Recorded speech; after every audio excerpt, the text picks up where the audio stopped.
Hello guys, welcome back to my YouTube channel teach to learn. As you know हमने series start करी है जिसमें हमने class 7th के फुल चैप्टर्स कंप्लीट कर लिए हैं और क्लास 8th का भी 12 चैप्टर्स हम कंप्लीट कर चुके हैं।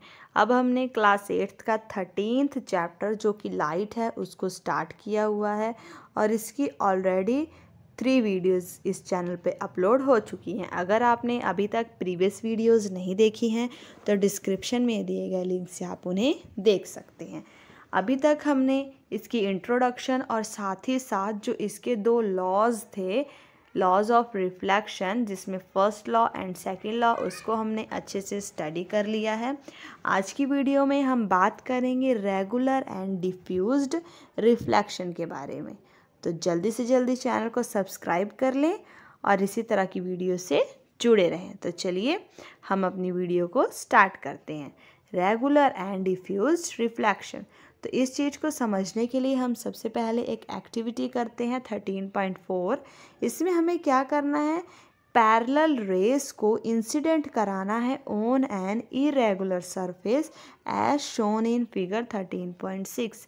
अब यहाँ पे इस फिगर में हम अच्छे से देख सकते हैं कि ये क्या है, एक इरेगुलर सा सरफेस है, मतलब कि अच्छा ऊबड़ खाबड़ सा सरफेस है और इस सरफेस के ऊपर हमने बिल्कुल पैरेलल रेस को इंसिडेंट करवाया हुआ है। पैरेलल रेस को हमने क्या कर दिया, इंसिडेंट करवा दिया। और इंसिडेंट करवाने के बाद हमें ये ध्यान रखना है कि लॉज ऑफ रिफ्लेक्शन जो होता है वो हर पॉइंट पे वैलिड होता है, हर सरफेस के हर पॉइंट पे वैलिड होता है और वो इस इरेगुलर सरफेस पे भी वैलिड होगा। इसी लॉ का यूज़ करते हुए हमें रिफ्लेक्टेड रे कंस्ट्रक्ट करनी है वेरियस पॉइंट पे। और हमने पिछली वीडियो में समझा था कि रिफ्लेक्टेड रे को हम कैसे कंसीडर करेंगे। हर पॉइंट पे एक नॉर्मल लाइन हमने ड्रॉ करनी है, एक नॉर्मल लाइन ड्रॉ कर दी और इसी नॉर्मल लाइन से जितना एंगल ऑफ इंसिडेंस है उसी के बराबर ही एंगल ऑफ रिफ्लेक्शन भी हमने शो करना है। सिमिलरली इस डिफरेंट अलग अलग पॉइंट पे भी, इस पे भी पहले इंसिडेंट नॉर्मल हमने ड्रॉ किया, उसके बाद जितना एंगल ऑफ इंसिडेंस है उतना ही एंगल ऑफ रिफ्लेक्शन शो कर दिया। सिमिलरली इस पॉइंट पे भी नॉर्मल ड्रॉ किया, फिर एंगल ऑफ रिफ्लेक्शन शो कर दिया, नॉर्मल ड्रॉ किया, फिर यहाँ पे भी एंगल ऑफ रिफ्लेक्शन हमने शो कर दिया। जब हम इस तरह कर रहे हैं तो यहाँ पे हम इधर देख पा रहे हैं कि ये जो रेज हैं ये हमें पैरेलल नहीं दिखाई दे रही हैं, जो रिफ्लेक्टेड रे हैं वो। तो इसका मतलब हम क्या समझ सकते हैं, are they parallel to one another, ये जो रिफ्लेक्टेड रे हैं वो पैरेलल हैं? तो नो, ये तो हमने देखा कि अब ये पैरेलल तो नहीं है।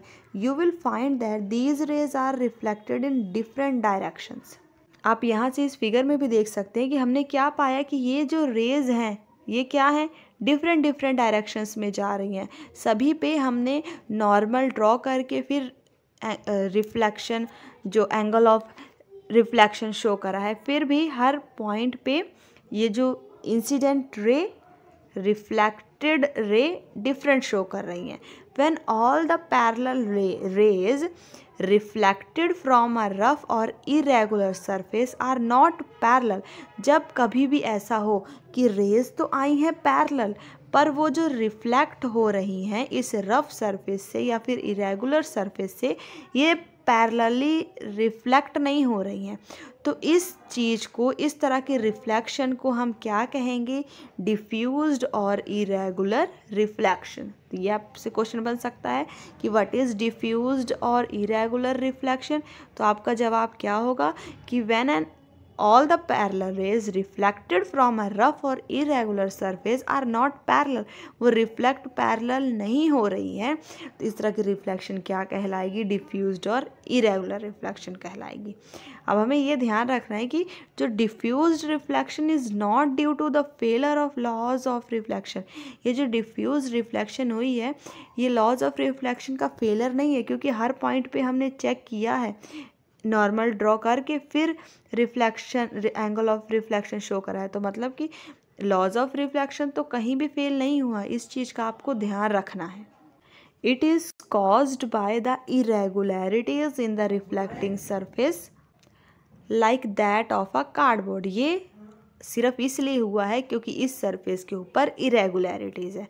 But on the other hand अगर हम रिफ्लेक्शन कर रहे हैं from a smooth surface like that of mirror, जैसे कि हम मिरर ले लें, उसका सरफेस भी क्या होता है, बिल्कुल स्मूथ होता है। अगर हम उसके सरफेस पे ऐसा रिफ्लेक्शन करा रहे हैं तो जितनी भी रेस पैरेलली इसके ऊपर इंसिडेंट हुई हैं वो सब की सब पैरेलली ही रिफ्लेक्ट होंगी। तो इस तरह के रिफ्लेक्शन को हम क्या कहेंगे, रेगुलर रिफ्लेक्शन कहेंगे। इमेजेस जो फॉर्म होती हैं, जो हमें दिखाई देती हैं, वो सिर्फ तभी फॉर्म होती है जब उनमें रेगुलर रिफ्लेक्शन हो रही होती है। तो आई होप अब आपको क्लियर हो गया होगा कि रेगुलर रिफ्लेक्शन और डिफ्यूज्ड रिफ्लेक्शन क्या होता है। नेक्स्ट यहाँ पे एक इम्पॉर्टेंट पॉइंट दिया हुआ है, तो चलिए उसको भी डिस्कस कर लेते हैं। Do we see all objects due to reflected light? क्या जितने भी हमें ऑब्जेक्ट्स दिखाई देते हैं वो रिफ्लेक्टेड लाइट के कारण ही दिखाई देते हैं?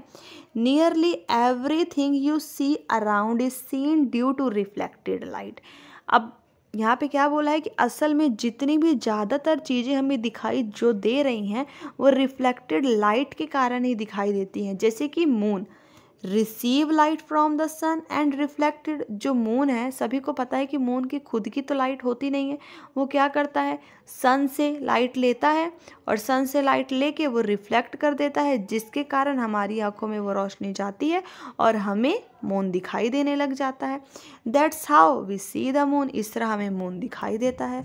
The object which shine in the light of other objects are called illuminated objects. अब यहाँ पे आपसे क्वेश्चन भी डायरेक्ट पूछा जा सकता है कि व्हाट इज इल्यूमिनेटेड ऑब्जेक्ट। तो ऐसे ऑब्जेक्ट्स तो दूसरे ऑब्जेक्ट से लाइट लेके शाइन करते हैं, जस्ट लाइक मून। मून ने क्या किया, सन से कुछ लाइट उधार मांग ली कि अरे भाई मुझे थोड़ी लाइट उधार दे दे, मुझे भी लोगों को दिखना है। तो उसके बाद वो लाइट रिफ्लेक्ट करता है सन से उधार लेके और हमें दिखाई देता है। तो यहाँ पे मून क्या हो जाएगा, इल्यूमिनेटेड ऑब्जेक्ट हो जाएगा। Can you name some other such objects? तो क्या आप इस तरह के कुछ और ऑब्जेक्ट्स बता सकते हैं जो इल्यूमिनेटेड ऑब्जेक्ट्स हैं? तो देखिए एग्जांपल तो बहुत है। हमें लाइट की मदद से ही बल्ब हो गया, घर में हमने बल्ब लगाया है, तो जब हम बल्ब को ग्लो करते हैं तो बल्ब जलाने से ही हमें रूम की बाकी चीज़ें दिखाई देती हैं, जैसे कि चेयर हो गया, पेन, बुक्स वगैरह वगैरह। तो इसी तरह के कुछ और ऑब्जेक्ट्स के नाम आप मुझे कमेंट बॉक्स में लिख के ज़रूर बताइएगा कि आखिर आपके हिसाब से कौन कौन से इल्यूमिनेटेड ऑब्जेक्ट्स बनेंगे। अब आपको ये चीज़ समझ तो आ ही गई है ना कि ऐसे ऑब्जेक्ट्स तो दूसरे ऑब्जेक्ट की लाइट से शाइन करें वो इल्यूमिनेटेड ऑब्जेक्ट्स होंगे। तो अब आप, ये आपकी ज़िम्मेदारी है मुझे कमेंट बॉक्स में बताना कि और कौन कौन से इल्यूमिनेटेड ऑब्जेक्ट्स होंगे। देयर आर अदर ऑब्जेक्ट्स, सब कुछ अलग ऑब्जेक्ट्स भी होते हैं जिनकी खुद की रोशनी होती है, जैसे कि सन हो गया, आग हो गई, फ्लेम ऑफ कैंडल होगी जो कैंडल की लौ होती है, इलेक्ट्रिक लैंप हो गया, जैसे कि जो मैंने अभी आपको बल्ब वगैरह बताई, ये सब हो गए। इन सब की तो खुद की अपनी लाइट होती है ना। तो अब जिन ऑब्जेक्ट्स की अपनी खुद की लाइट होगी वो डायरेक्ट हमारी आंखों पे अपनी लाइट को भेज देंगे और फिर डायरेक्ट हम उनको देख पाएंगे। तो ऐसे ऑब्जेक्ट्स जो अपनी लाइट खुद ही इमिट करते हैं, वो रिफ्लेक्ट नहीं कर रहे हैं, वो अपनी लाइट खुद ही से इमिट कर रहे हैं, तो इस तरह के ऑब्जेक्ट्स को हम क्या बोलते हैं, ल्यूमिनस ऑब्जेक्ट्स कहते हैं। तो क्या हुआ, हमने यहाँ पे दो तरह की चीज़ें पढ़ी, एक पढ़ी हमने इल्यूमिनेटेड ऑब्जेक्ट्स और एक पढ़ा हमने ल्यूमिनस ऑब्जेक्ट। तो इल्यूमिनेटेड ऑब्जेक्ट्स कौन से हुए, जो ऑब्जेक्ट दूसरे ऑब्जेक्ट्स की लाइट उधार मांग कर दिखाई देते हैं, और जिन ऑब्जेक्ट्स की अपनी खुद की लाइट होती है they are called luminous objects.